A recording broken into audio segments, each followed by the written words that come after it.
Bonsoir. Un certificat sanitaire pour circuler librement dans l'Union européenne, c'est le projet qui a été présenté ce matin par la Commission européenne. Comment cela se fera-t-il? Quel sera l'impact ou quel serait l'impact d'un tel document sur les rapports Nord-Sud? On en parle dans le Live Actu.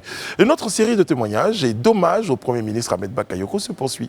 On le sait tous, l'homme était un généreux mécène très proche du milieu des artistes. Aujourd'hui, nous recevons sur notre plateau Salif Traoré, dit Assalfo, leader du groupe Magic System, Eric Didia, plus connu sous le nom de Roro.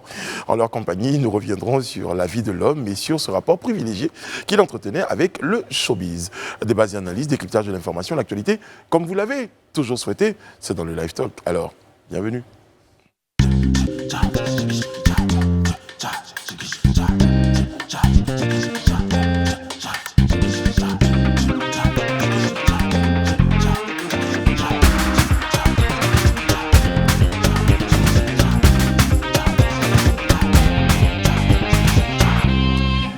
Oyez, oyez, nous sommes mercredi, c'est l'acte 3 de votre rendez-vous sur Live TV. Bienvenue dans les Live Talk. Il y a avec moi, comme tous les soirs autour de cette table, la The Team. Il y a un soupçon de noir dans l'ensemble des tenues, enfin des dames. Bonsoir Sophia Aïda, comment allez-vous? Très très bien, merci beaucoup. Madame Bleu, comment allez-vous? Très bien, et toi? Très bien. On dit noir pointillé avec des... On appelle ça des polka dots, exactement. Des polka dots. Exactement. C'est francophone? Non, tu entends polka dots, dot c'est point, c'est ça, non? Effectivement. Un polka dot. Yeah. C'est l'étiquette de la mode. Et pour me faciliter la tâche, Réa Nassi n'en a pas eu. On n'en est pas eu. Bonsoir, comment ça va Réa? Bonsoir, Henri, ça va très bien. Et Monsieur Kouachi est en dimanché, mercredi. Bah oui. C'est pas mal, j'aurais choisi ça différemment. Ça va, c'est... Je ne vais pas rebondir. Bonsoir. Un style aussi pour un brunch. Oui, très très bien. Alors, notre petite fourmi a petite info. De quoi s'agit-il ce soir? Alors, on va aller en Jordanie ce soir. En Jordanie? Où le ministre de la Santé a déposé sa démission suite à un drame qui est survenu dans un hôpital. Il s'agit d'une panne d'alimentation en oxygène qui a duré plus d'une heure et qui a occasionné le décès malheureux de 7 patients qui souffraient du coronavirus et qui étaient en soins.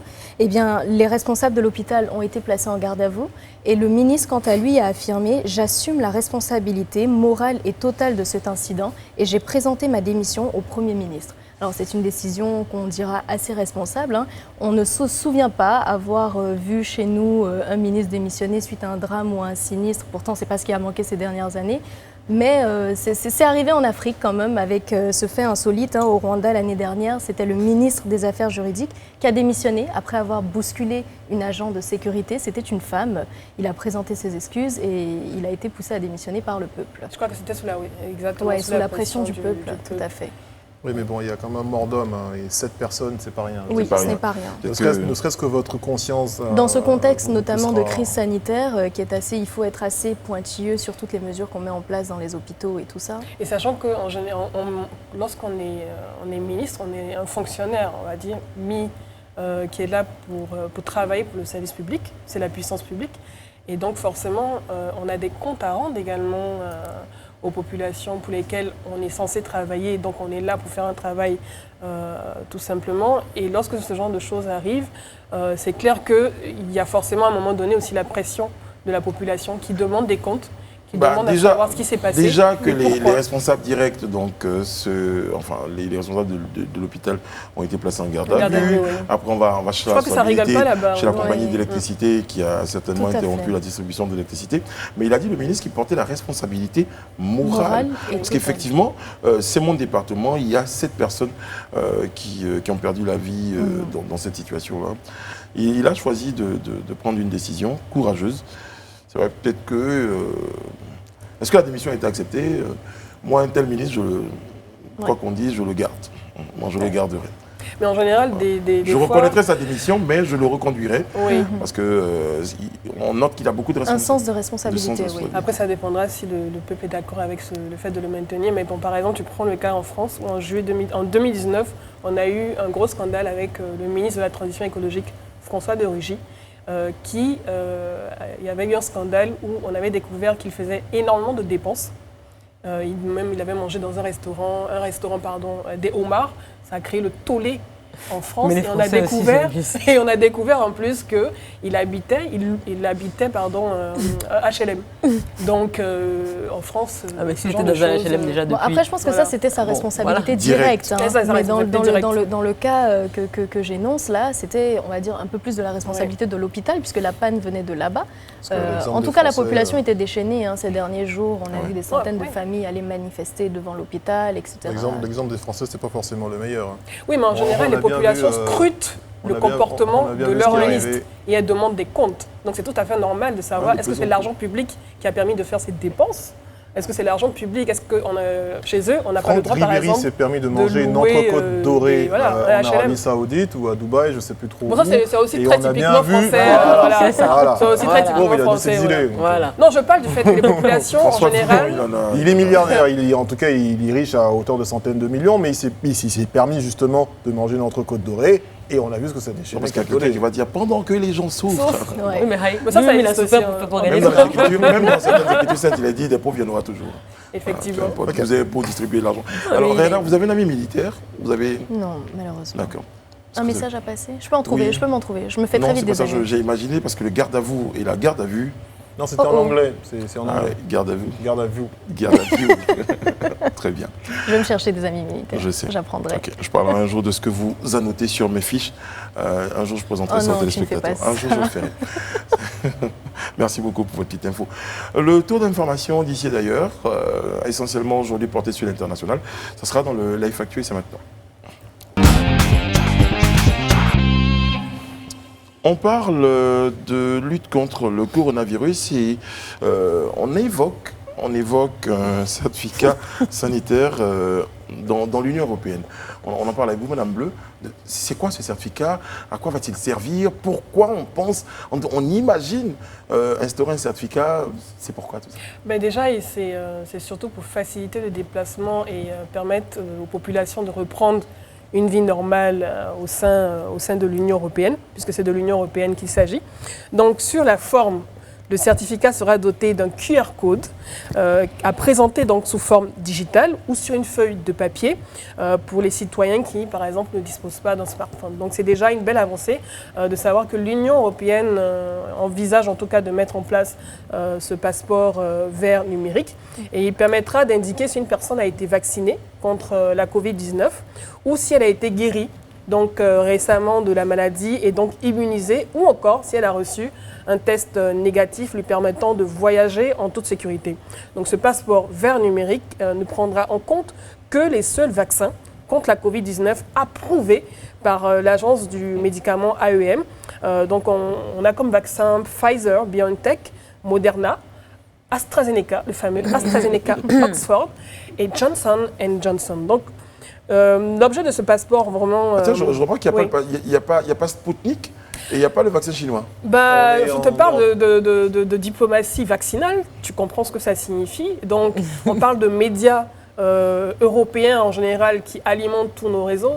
Tu n'as pas de médias russes sur lesquels on s'informe, donc forcément, tu es plus exposé à ces trois vaccins qu'on entend régulièrement à longueur de journée. J'en parle parce que moi j'étais à l'aéroport Charles de Gaulle et j'ai été impressionné par le nombre d'arrivées en provenance d'Asie. Ouais. Donc je me dis, ceux-là, comment ils feraient?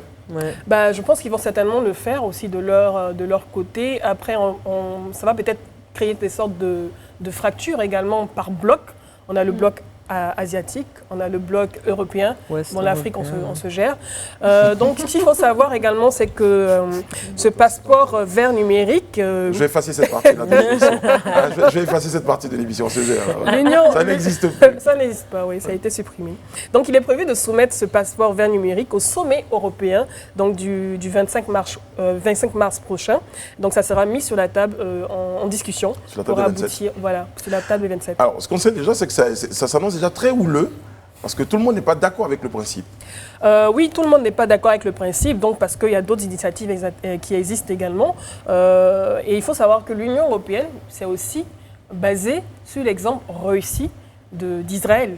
On sait qu'Israël a réussi à vacciner 50%, à peu près 50% de sa population. Wow. Ils ont réussi à le faire et ils ont réussi également à mettre en place ce passeport vert vaccinal qui existe déjà chez eux, qui leur permet d'accéder aux bars, au centre sportif, assister à des concerts et à ce genre de choses. Donc, c'est déjà un exemple qui existe et sur lequel l'Union européenne veut se baser. Mais en fait, je suis désolée, je veux juste revenir. Donc, si je comprends bien, le vaccin, donc soit tu as été vacciné, soit tu es guéri de la maladie. Il faut avoir les 2 doses donc, pour bénéficier de ce passeport. Ok, mais si tu n'as pas été vacciné, mais que tu as été guéri de la maladie, donc On suppose immunisé. que tu es immunisé. Donc, Il y a une possibilité, tu peux obtenir donc, ce certificat-là. Ah bon. Effectivement, c'est possible également. Il est important de rappeler que le vaccin, c'est pas obligatoire. Bien sûr, on le répète à longueur de parce qu'en fait, journée. Le vaccin n'est pas obligatoire. Je pense que là où il peut y avoir eu un peu de confusion pour certaines personnes, c'est que plusieurs pensaient que ce passeport, on pouvait l'avoir que si on avait fait le vaccin. Donc là, c'est bien d'avoir quand même les différentes options que les gens ont. Pour ceux qui ne veulent pas faire de vaccin, ils ont quand même la possibilité d'avoir le passeport les choses et sont en train pouvoir de se se mettre en déplacer. place. Les différents États sont en train de tâtonner pour trouver une solution pour faciliter les voyages et permettre aux populations de reprendre une vie normale. Tu as parlé de possibilités de débat houleux. Oui, c'est tout à fait possible. Il se pourrait qu'entre États membres de l'Union européenne, les discussions soient animées parce que les pays du Sud que nous sommes sont très dépendants du tourisme. Les pays du Sud plutôt européens sont très dépendants du tourisme comme la Grèce et l'Espagne. Oui. Et ils ont répété à l'envi leur volonté de mettre en place de tels outils depuis le mois de juin. Mais en France ou en Allemagne, les réticences sont toujours grandes.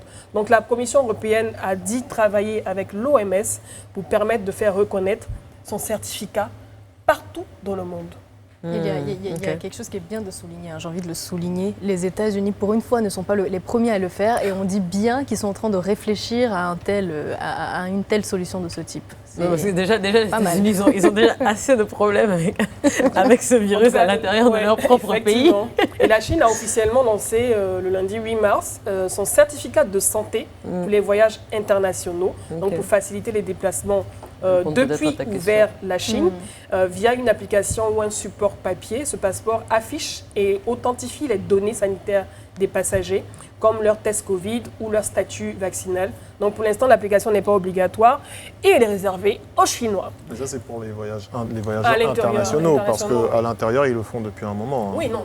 Dès le démarrage dès le début d'ailleurs, de ça m'étonne aujourd'hui de voir les Français sur ce sujet-là, parce qu'on a suivi des débats sur ça. Oui, sur la protection des données personnelles, le tracking des populations et tout ça. Voilà. Bon, on se rappelle qu'en France, Olivier Véran avait dit que le port du masque n'était pas nécessaire. Et après, on a fait un rétropédalage. Non, mais je rappelle que le vaccin est toujours pas obligatoire. Non, pas du tout. Ça donne du grain à moudre à mes amis de la théorie du complot. Il faut le dire quand même. Je vous promets, ils ne sont pas loin. Un jour. Déjà, il n'y a pas l'obligation, il n'y a toujours pas l'obligation de faire le vaccin. Donc je pense que oui, mais c'est OK. Après, je crois qu'il y a... Oui. Allons-y si vous voulez bien, allons-y sur l'avantage que pourrait représenter cette méthode.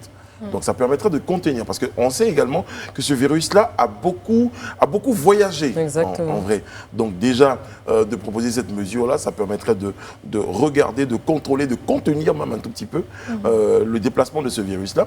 Donc avant que les gens s'en plaignent pour dire que c'est peut-être une méthode pour pouvoir nous contrôler et tout.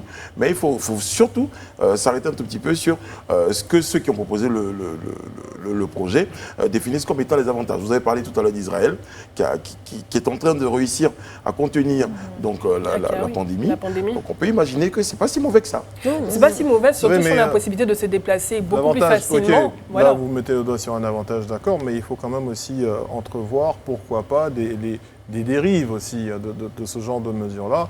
Je vais prendre un exemple, vous me direz tout de suite que ce n'est pas comparable, mais ça me vient comme ça en tête et j'ai envie de partager ça avec vous. Je veux aller en Europe, mais on me demande de faire mon test de dépistage VIH, je suis séropositif, on m'interdit de rentrer en Europe. Mais ça n'a jamais existé, ça n'existera pas. Oui, non, mais sinon, ça aurait pu être le cas depuis les années 2000 ou 90. Dans le cas du Covid, c'est pas le même mode de transmission. Oui, non, on est loin. Je l'ai dit avant d'entamer mon propos, j'extrapolais. C'était juste un exemple pour comparer.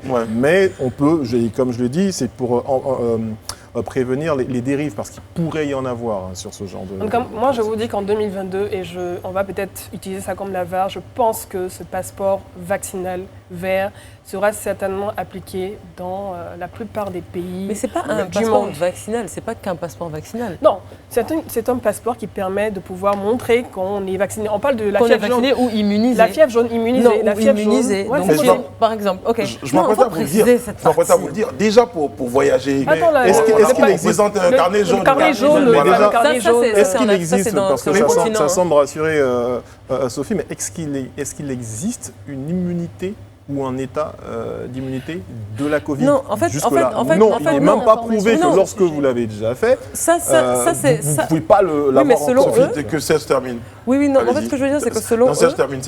Non, je pense qu'elle a compris le Non, j'ai D'accord, compris. allez-y, En fait, ce que je voulais Non, dire, non. c'est que selon eux, en fait, ça, c'est des points que eux, ils ont mis sur la table. Donc, c'est pas moi qui suis en train de spéculer. C'est-à-dire qu'ils ont les quatre points, les 3 points, c'est soit la personne a été vaccinée contre le Covid, soit elle a été guérie, donc récemment de la maladie, donc immunisée, ou bien elle a reçu un test négatif. Donc, il y a 3 autres options. Oui, donc, oui, c'est si. pas un passeport. C'est ce que je Qui voulais dire, c'est justifie ça. la remise de ce C'est ça. passeport vert vaccinal. Voilà, donc il y a 3 options, il y a 3 choix, you know. J'ai l'impression que vous ne me comprenez pas ce soir. Hein. C'est bizarre, je me sens incompris ce soir sur cette table. Mais, bon, lorsqu'ils sont en train de vous dire justement dans ces 3 choses que vous êtes en train de dénoncer, qui vous disent que si vous avez fait la maladie et que vous êtes immunisé par la suite, Il y a quand même le risque qu'on soit contaminé. Si je peux terminer une phrase sur ce plateau, quelle est aujourd'hui l'unité de mesure qui nous permet de dire scientifiquement que parce que vous avez fini de faire la maladie, vous êtes immunisé? Il n'y en a pas. Non, il n'y en a pas. Mais en fait, ce que je C'est veux pour dire, ça que c'est que... l'autre option, Ouais. selon laquelle il faut présenter un test négatif, certainement qui sera toujours obligatoire. Donc c'est Mais pour qui ça montre que... qu'on Voilà. a des anticorps, qu'on a développé des anticorps et qui sont Par Après, je pense présents. que chaque type de solution a ses limites, mais on a plus d'avantages parce que ça contient effectivement la maladie et puis ça amènera d'autres personnes à se faire vacciner. Maintenant, d'ailleurs. le défi, le dernier, en tout cas le défi, je pense, c'est qu'on fait face à des variants qui, comme la grippe, chaque année, on est obligé de développer de nouveaux vaccins pour ouais. la grippe. On a maintenant le variant breton qui Wow. existe. J'ai l'impression que c'est une coupe du monde de variants qui est en train de se faire. Donc ça, ce sera le défi également pour ces Mais il y vaccins en aura- qu'on mais il est y en en train aura de chaque nous année, il y en aura injecter. tout le temps. Effectivement. Donc ça, c'est le gros défi, en tout cas pour ce passeport. Cette souche de famille virale n'arrête pas Ouais, de de muter, muter. facilement, donc, Et on va même tomber un jour sur variant. une mutation ou un variant ou une variante, c'est vous qui décidez, qui va l'affaiblir. Et ça, c'est une possibilité qui existe. Ce serait Voilà, l'idéal. les scientifiques l'ont dit. Ce serait On peut l'idéal. tomber sur une mutation qui va l'affaiblir et le faire disparaître comme Ouais, dans d'autres cas. C'est mon souhait. la grippe espagnole. On par croise Par les doigts. exemple. Déjà une semaine que le Premier ministre Aben Bakayoko a été arraché à notre affection. Notre série de témoignages et d'hommages se poursuit. Et ce soir, amis des artistes, ils n'hésitaient pas, on l'a dit, à leur venir en aide, à les soutenir, à les accompagner dans la promotion de leurs œuvres. Asalfo, leader du groupe Magic System, est en notre compagnie. Eric Didier également, animateur, homme de showbiz, tous les deux, pour nous parler de leur rapport avec celui qu'on appelait Ambak. Bonsoir, messieurs. Bonsoir. Bonsoir Eric, bonsoir Asalfo. Alors, on le disait sur notre plateau encore une fois, hein, toutes nos condoléances parce que vous-même avez été frappé par un deuil concernant votre aîné. Ça. Voilà, vous êtes sur ce plateau-là, on réitère, en plus de l'avoir déjà fait, nos condoléances Merci beaucoup. à vous et à votre Yako. famille. Voilà. Alors, justement, j'imagine que c'est un deuxième coup dur pour Oui. vous. Un deuxième coup dur. Est-ce que dur, c'est l'expression que j'allais employer? Parce que je ne sais pas le mot qu'il faut trouver, parce que tout dépend du lien qu'on a avec le disparu, parlant du Premier ministre. Bon, on dit que nul n'est immortel sur Terre. On s'attend à ce que chacun parte un jour. Mais c'est la manière de partir qui nous surprend. Et moi, j'étais en France. J'étais allé en France pour juste quelques moments de repos. Et ça m'a trouvé là. J'ai dit, waouh, il fallait que je puisse revenir. Je ne croyais pas jusqu'à ce que je voyais apparaître le cercueil. Wow. Et je me dis, ça m'a interpellé sur quelque chose. Nous sommes de passage sur Terre, le temps ne nous appartient pas. Et quand j'ai vu, j'ai dit non, généralement, j'étais à la présidence ce matin, j'ai dit mais non, quand je suis assis, généralement, je suis derrière. C'est lui qui est assis devant parce qu'il ne loupait aucune occasion pour apporter sa compassion aux gens. Mais aujourd'hui, j'étais assis là, il n'était pas devant. Il passait devant moi dans un cercueil. Et j'ai dit, waouh, c'est fort. Le destin peut être cruel aussi. Vanité, vanité, tout n'est que vanité, hein, à un Ouais. moment donné. Eri Didia, proche de Ahmed Bakayoko, comment se fait votre rencontre? D'abord, c'était un client, parce que j'avais une discothèque à l'époque qui s'appelait le Blue Notes, rue Paris-Village. Et Ahmed était un client, c'était un grand monsieur, jeune, qui était très poli, qui venait, qui réservait toujours son petit salon, qui prenait sa bouteille de gin avec 2 de ses amis. Et il était très poli, il baissait la tête quand il venait, il respectait le fait que les salons soient réservés, parce qu'à l'époque c'était les parkings étaient partagés, comme on disait. Donc c'était quelqu'un d'assez simple, hein, à l'époque. De toute façon, il n'était pas encore patron de radio, il était patron de presse. C'est comme ça que je l'ai connu. Voilà. Alors moi j'aimerais savoir, Roro, vous dites de lui que c'était un ami à vous. Comment est-ce que vous avez accueilli justement cette nouvelle ce 10 mars Je vais vous dire, depuis la nomination d'Ahmed en tant que Premier ministre, je ne reconnaissais pas vraiment mon ami. Et quand je regardais, je me disais que son ascension était trop belle, son étoile était trop grande, trop forte. L'éclat était trop puissant. Ahmed, paf, Premier ministre à 56 ans, il y en a qui l'ont été plus jeunes que lui. Et je me disais, est-ce qu'un seul homme, est-ce qu'une seule force peut avoir toutes ces chances-là? Toutes ces chances, j'avais un peu peur. Et quand il est tombé malade, qu'il est parti en France, moi j'ai eu peur. Je me suis dit, je regrette, et je me suis dit que c'était fini. Parce que les informations qu'on nous donnait et le silence, bien sûr, de la communication traditionnelle, tout ça, ça m'a fait peur. Ça m'a vraiment fait peur. Et puis, à un moment, on disait qu'il allait bien, à un moment, on disait que la situation s'était aggravée, c'était dangereux. Et j'imaginais pas, moi, une Côte d'Ivoire, une jeunesse, sans ce leader, Ahmed Bakayoko. Je ne sais pas, mais vous avez toutes les réceptions, toutes les cérémonies, on voit un monsieur grand de taille, très élégant, qui marche à côté du président. On ne verra plus ça.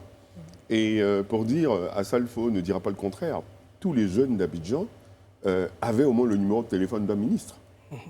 La preuve, on l'appelait Monsieur le ministre. Moi, j'étais à un endroit où je joue au billard, et les gens, ils parlent, ils disent Monsieur le ministre. Je dis, mais il y a plusieurs ministres. C'est quoi cette histoire de Monsieur le ministre? C'était lui. C'était lui, l'homme de la situation, l'homme du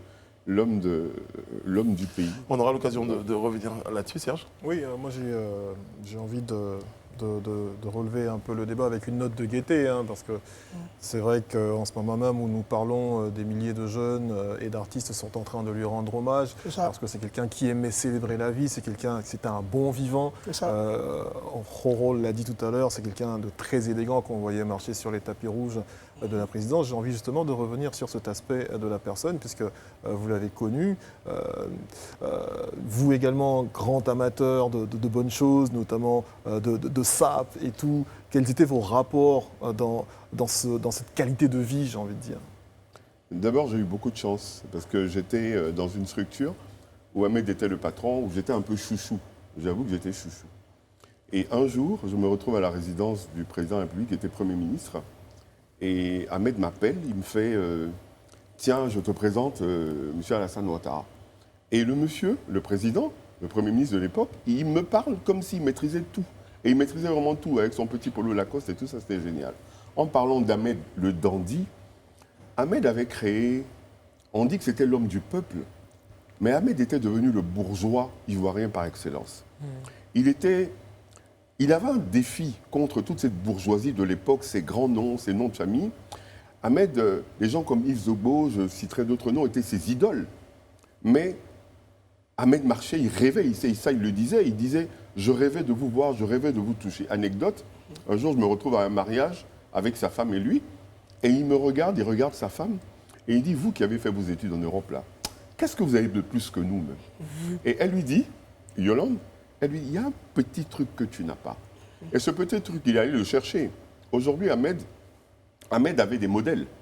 Ahmed, pour s'habiller, il a été formé par Alain Donvailly, qui a un dandy. C'est-à-dire qu'on voyait les nœuds de cravate, les cols de chemise, les coupes de veste et les chaussures. Ahmed chaussait 47. Il avait des difficultés à s'acheter des chaussures. Il fallait lui faire des chaussures sur mesure, où il forçait. C'est quelqu'un qui a appris à porter les montres, qui a appris à fumer le cigare, qui a appris à boire le champagne. Ahmed voulait réussir. Je ne sais pas. Nous, on n'imaginait même pas qu'Ahmed irait aussi loin dans la politique. Très bien. Mais Ahmed voulait être l'homme de la situation, le bourgeois gentilhomme. Très bien. Voilà. Je me tournais vers vous, Assalfo, pour tous les hommages qu'on a reçus concernant le Premier ministre. Un mot revenait, c'était valeur. Un homme de valeur. Oui. Les valeurs de partage, parce que c'est quelqu'un qui a su d'où il est parti et où il est arrivé. Donc, je me rappelle au lendemain de sa nomination en tant que Premier ministre, nous étions allés le féliciter en tant qu'homme de culture. Et il disait que ce n'est pas une victoire à moi, c'est une victoire pour vous tous qui êtes autour de moi, parce que nous sommes partis du même. Et lorsque je préparais cette émission, d'ailleurs avec toute l'équipe, à un moment donné, on s'est arrêté, on s'est dit, il y a une forme je ne sais pas de destin croisé, mais de ressemblance de destin, parti de nulle part pour être positionné là où on est, avec vous. C'est la similitude de nos différents parcours. Moi, j'aime pas trop le parti de nulle part. Voilà. Parti d'Anoumabo, parti d'Adjamé, oui. C'est pas nulle part. Oui, c'est ça. Mais je disais que, oui, certains jeunes disent, oui, le parcours d'Assalfo, mais moi, j'avais un miroir. C'était ce monsieur, c'était Ahmed Bakayoko, il le disait, c'est-à-dire, c'est quelqu'un avec qui, au bout de 5 minutes, tu oublies son statut de ministre. Il te fait adhérer à lui. Moi, j'ai dit, chaque Ivoirien a une histoire avec Ahmed. Chaque Ivoirien, que ce soit directement ou indirectement. Ahmed, c'était le seul ministre qu'on pouvait réveiller à 3 h du matin. La preuve, quand Papa Wemba tombe sur scène, la première personne que je cherche à joindre, c'est Ahmed. Je le réveille à quelle heure? À 6 h du matin. Et il est resté là, il a été à mes côtés, il a aidé pour l'organisation des funérailles et tout, jusqu'à la fin. Mais personne ne pouvait prévoir ce qui allait arriver, je dirais même pas 5 ans plus tard. Parce que c'est...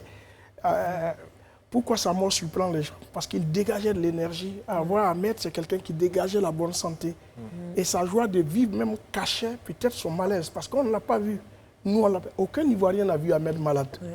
Le seul souvenir qu'on détient de lui, sa dernière photo, c'est quand il avait reçu le parti politique pour parler de réconciliation, où il était sur le perron de la primature pour dire au revoir à Gikawe. Mais c'est la dernière personne. Je me suis demandé à un moment donné, est-ce que, ayant tous reçu d'Ahmed Bakayoko, est-ce qu'on lui en donnait, est-ce qu'on faisait même attention à lui? Pour dire qu'il faisait attention à tout le monde, et finalement, vous l'avez dit, on n'a peut-être pas forcément fait attention à lui. Est-ce qu'il traînait peut-être pas, comme tous ceux qui donnent, hein, vous êtes bien placé pour le savoir, à un moment donné, vous êtes très seul? Oui, mais malheureusement, c'est ce que les gens ils croient que c'est notre devoir de donner. Les gens ils croient souvent que celui qui donne, c'est parce qu'il en a.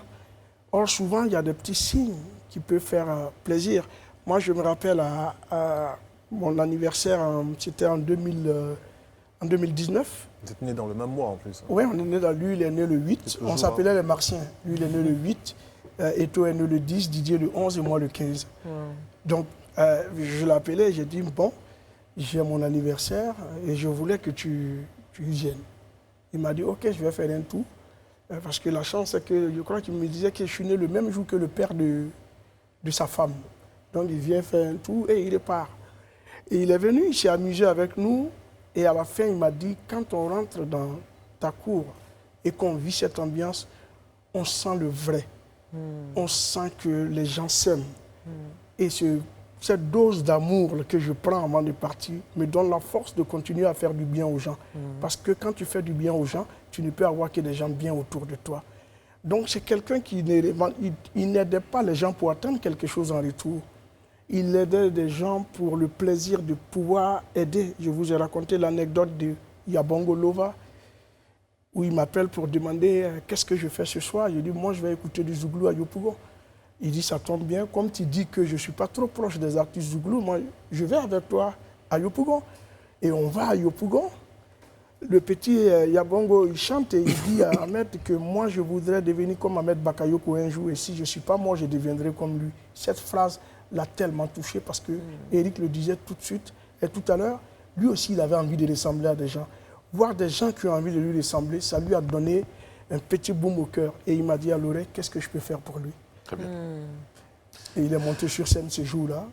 Il a fait ce qu'il devait faire. Il m'a envoyé sur scène pour faire ce que lui, il devait faire prendre la production en entier de l'album de Yabongo Louva. On va revenir à ce volet de mécènes, de producteurs, souvent dans l'ombre, hein, même de restaurateurs de certains espaces, parce qu'il y a eu des espaces qui ont été restaurés, qui ont été soutenus de nombreuses personnes d'ailleurs, on l'a dit.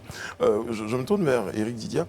On parle de cette spontanéité-là qu'il avait d'être dans des endroits comme ceux que vous décriviez à l'instant.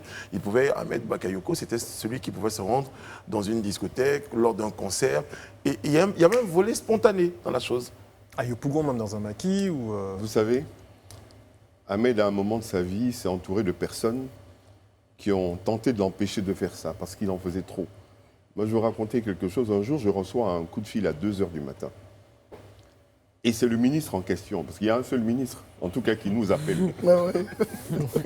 Et je devais faire le premier concert de Zaiko Langa Langa qu'il adorait. Et il me dit, et donc on avait repoussé le concert à 3 semaines. Il m'appelle jeudi à 2 h du matin, il me dit, samedi, il n'y a pas concert. Je dis non. Il dit, bon, qu'est-ce que je peux faire pour que Zaiko Langa Langa vienne jouer samedi? Je dis, mais monsieur, j'ai dit, nous on l'appelle président. Président, ils sont 20. Ça va coûter des millions. Il dit, est-ce que c'est ton problème? Je veux dire qu'il n'avait pas de limites. Il n'avait pas de défense, on se demandait. Et puis c'était le truc où, quand Ahmed fait un geste, tu as tous les gens qui sont à côté qui ne donnent jamais, qui ont envie de donner. Quand il se lève pour danser ça, tout le monde danse ça. C'était la locomotive, c'était sa générosité, Fabrice le disait, c'était le roi de la générosité. Alors, le roi de la générosité. Distributeur de quiétude. Je parlais tout à l'heure avec Assalfo du fait qu'il avait beaucoup donné. Est-ce qu'il y avait une forme de reconnaissance justement des gens?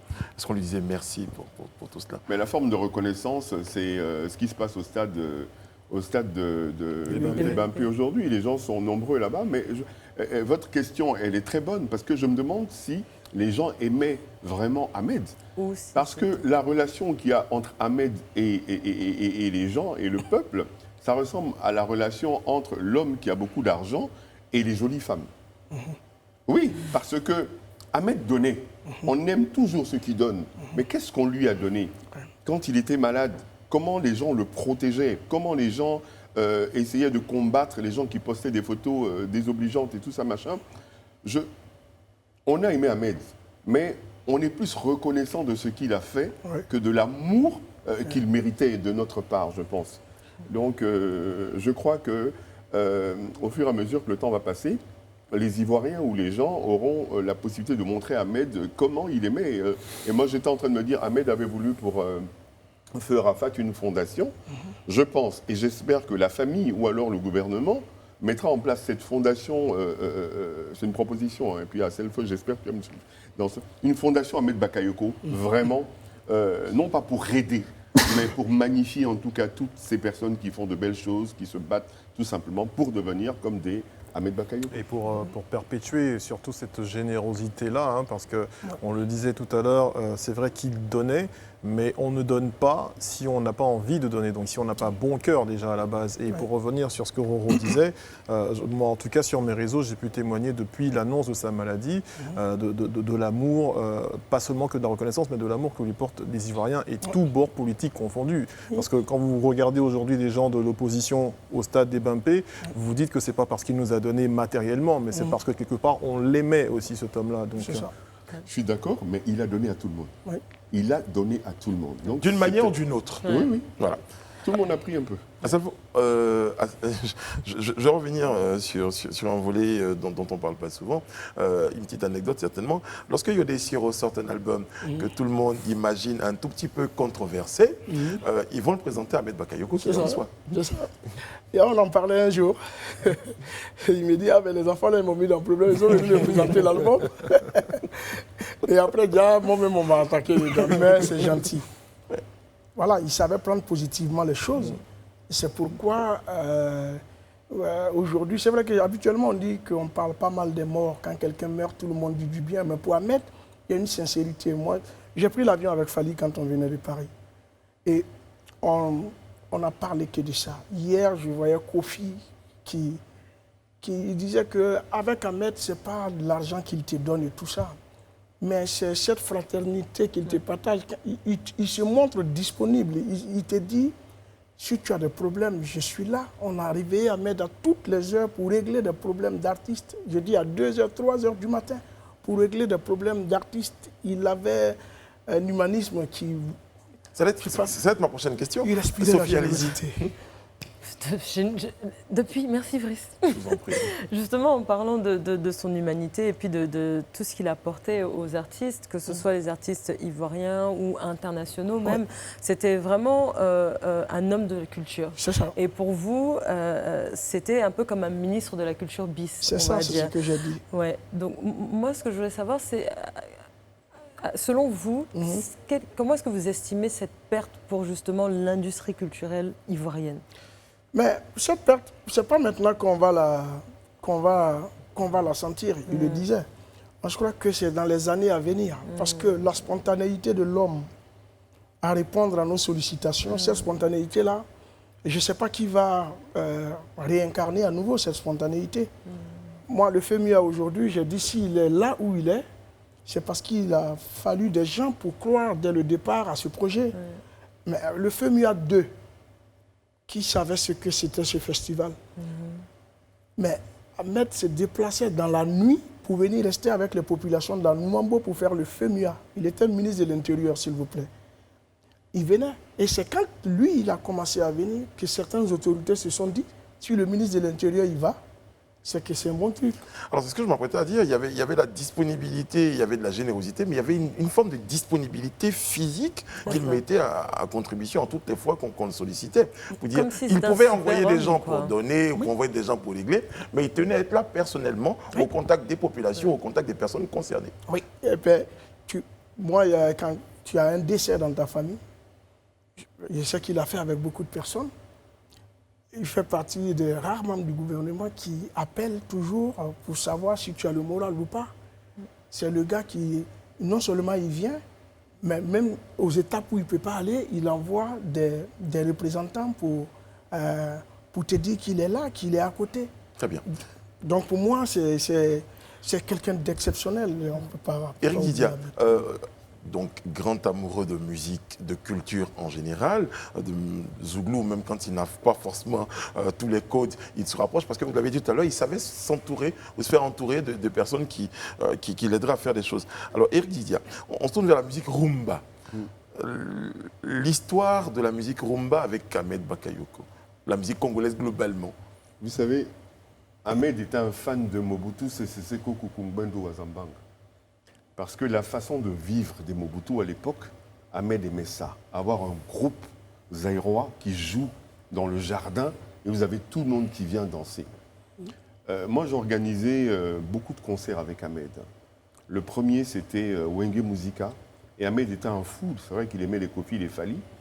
Mais la folie d'Ahmed, c'était Zaïko Langa Langa. D'ailleurs, ces dernières années, pendant 4 ans de suite, il a organisé 4 concerts de Zaïko Langa Langa. Exact. Et c'est comme ça que je pouvais l'avoir. Parce que quand on l'appelle, il est occupé, tout ça. Et j'envoie un message, je dis, il y a Zaïko, mais il rappelle.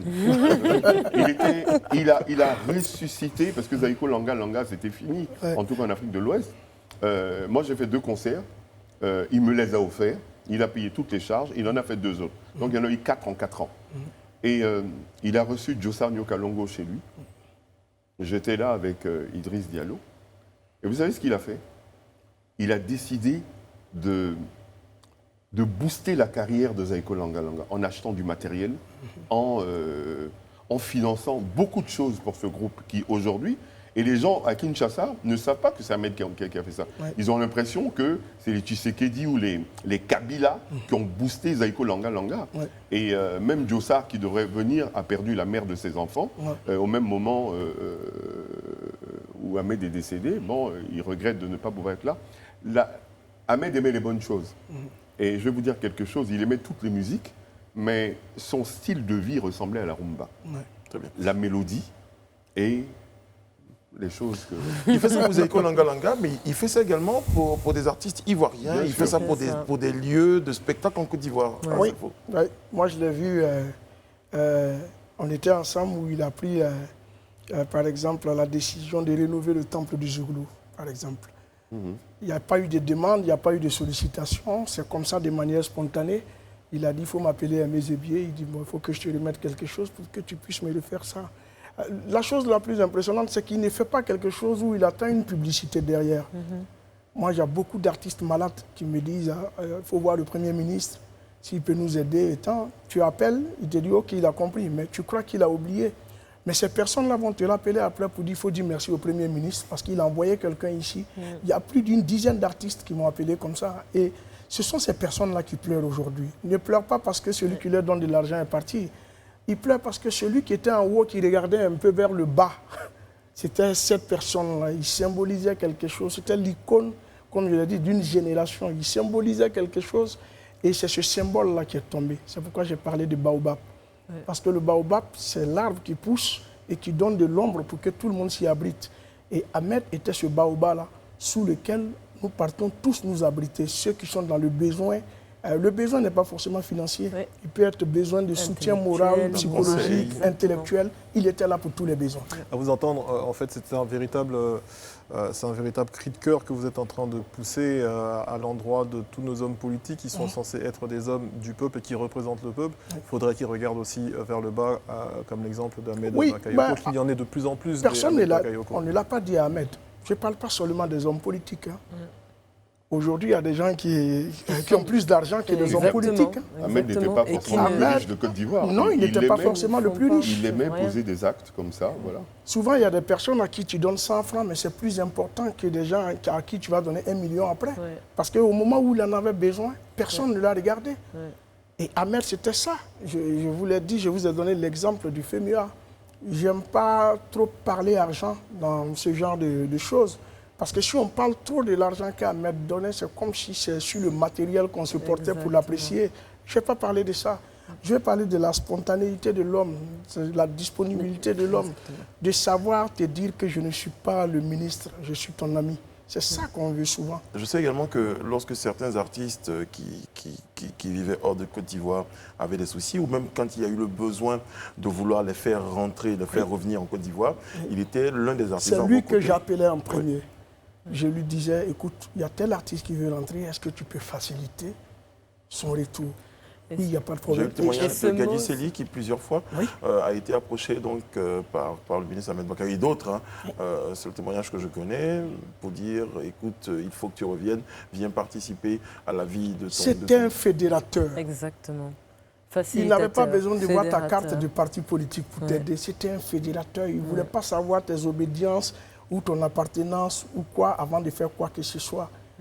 C'est le gars, moi, Ahmed, il m'a mis au dos une fois parce qu'il était content d'un environnement dans lequel on était et qui s'exprimait voilà, en sortant des chapeaux. Mais c'est le ministre de l'Intérieur qui me mettait au dos pour courir. Et la foule s'est levée pour applaudir. Il a oublié ça.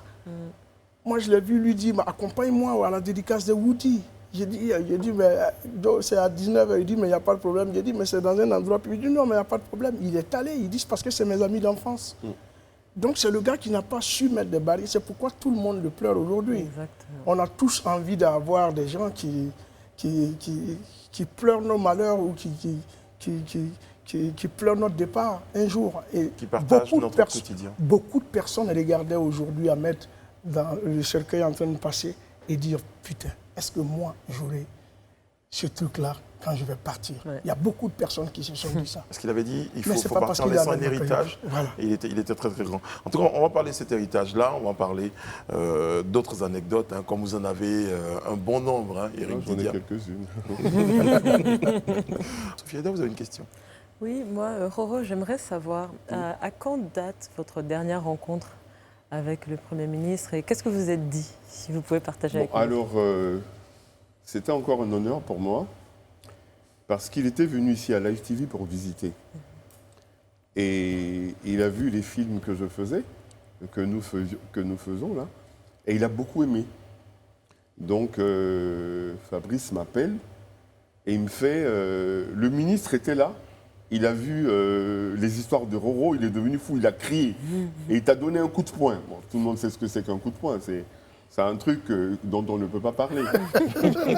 Et il dit, appelle-le. Donc, au moment où je l'appelle, c'est le jour où décède le Premier ministre Amadou Gon Coulibaly. Donc après, il va être nommé Premier ministre, ça c'est la dernière fois que je l'ai vu. Et toute la presse de Côte d'Ivoire est allée lui présenter ses encouragements et tout ça. Et moi, j'étais dans la salle. J'étais loin. Et il rentre dans la salle, et puis il dit, il y a qui? Il y avait 200 personnes. Et puis il dit, il y a qui? On dit, il y a tant. Et puis on dit, il y a Roro. Moi, il m'appelle Zada. Zada, ça veut dire le chasseur d'éléphants. Zada Oulé, c'est l'homme qui bat l'éléphant. Donc on dit, il y a Roro. Et devant tout le monde, tous les journalistes, c'est ça la spontanéité dont parlait Salfo tout à l'heure, il dit, Zada, tu es là. Toi et moi, on est ensemble, non? Devant tous les journalistes. Alors qu'il y a des gens, moi je vois, je vais vous dire, moi je connais depuis 32 ans, mais je vois une fois par an depuis qu'il est ministre. Mais c'est une fois là, ça me suffisait largement. Pour ce qu'on ne dit pas. C'est quoi, c'était le coup de poing là? Pas spécialement. Mais, quand on a un ami ministre qui peut nous parler comme si on avait élevé les cochons ensemble, parce que les gens disent que Ahmed est parti de nulle part. Ahmed est fils d'ingénieur. Hein. Ah oui, Ahmed est fils d'ingénieur. Donc c'était le petit dandy d'Adjamé, mais dans un quartier, voilà. Où ça va? Donc il n'a pas souffert. Hein. La preuve, c'est un ancien combattant du PDCI-RDA. Et pour créer son journal, ça c'est une anecdote, Ahmed allait s'asseoir chez le ministre Bamba Moussa, des fois jusqu'à 2h du matin, de midi à 2h du matin, attendant que le monsieur puisse le recevoir. C'est comme ça qu'il a créé son journal. Et moi, j'ai des amis qui étaient proches des enfants de ce ministre, qui le voyaient. Ahmed s'est battu pour avoir ce qu'il a. Il s'est vraiment...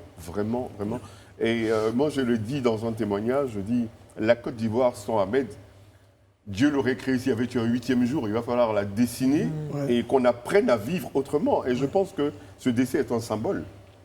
On a l'impression que quand on a quelqu'un qui nous protège, quand on a quelqu'un qui nous donne, quand on a quelqu'un qu'on aime ou une chose qu'on aime, on a l'impression que ça nous appartient, qu'on ne va jamais perdre cela. C'est ça. On est heureux dans la vie quand on sait que tout ce qu'on a de plus cher, on peut le perdre à tout moment. Voilà, Ahmed était très cher à beaucoup d'Ivoiriens, à tout le monde, j'espère, et Ahmed est parti. Ça veut dire que on ne détient rien vraiment. C'est ça. On n'a rien en fait. Un des coups durs qu'il a subi, c'est la disparition d'Arafat. Oui. C'est la disparition d'Arafat. Il s'est battu pour l'hommage qui a été rendu à Arafat. Le stade, la prise en charge, ce n'était pas évident parce que c'est vrai, c'est une icône de la musique qui partait, qui venait de partir. Et vous savez, quand on est homme politique, il y a des engagements au niveau national que quand tu prends, ça devient comme une jurisprudence dans un truc. C'est-à-dire, tu es obligé de faire pour tout le monde. Donc, il y avait tout ce calcul à faire, mais il a laissé parler son cœur. Il a dit le lien qui était entre lui et Arafat, c'était trop fort. C'était son fils, comme il le dit. Et quand quelqu'un emploie le mot fils, c'est le degré d'affection qu'il a avec cette personne. Donc, il a fait tout ce qu'il devait pour pouvoir donner des funérailles grandioses à Arafat. Bref, ça, on parle des affections qu'il peut avoir. Mais j'ai parlé de spontanéité, sans rentrer peut-être dans certains détails. Il m'a appelé un soir, il m'a demandé si je connaissais les jeunes acteurs qui ont fait le film Invisible.